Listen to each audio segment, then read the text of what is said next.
নোয়াখালীর চাটখিলে ফিলিস্তিনের নিরীহ মুসলমানদের উপর ইসরায়েলের আগ্রাসন ও গণহত্যার প্রতিবাদে তৌহিদি জনতার উদ্যোগে মানববন্ধন ও বিক্ষোভ মিছিল অনুষ্ঠিত হয়েছে। শুক্রবার ২১ মার্চ জুমার নামাজের পর চাটখিল পৌর মার্কেটের সামনের প্রধান সড়কে মানববন্ধন ও বিক্ষোভ মিছিল কর্মসূচি পালিত হয়েছে।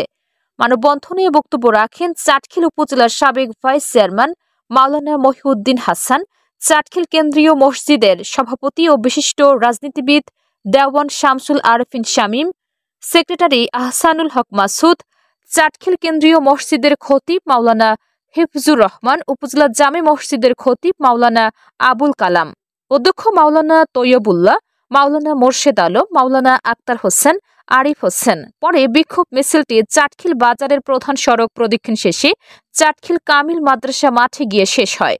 এ সময় বক্তারা বিশ্বের সকল মুসলিমকে ঐক্যবদ্ধ হয়ে ইসরায়েলের বিরুদ্ধে দুর্বার আন্দোলন গড়ে তোলার জন্য আহ্বান জানান এবং সরকারকে জাতিসংঘ সহ বিভিন্ন আন্তর্জাতিক মহলে এ রক্তপিপাসু ইসরায়েলের অপশক্তির বিরুদ্ধে ইতিবাচক কিছু করার উদ্যোগ নিতে জোর দাবি জানান।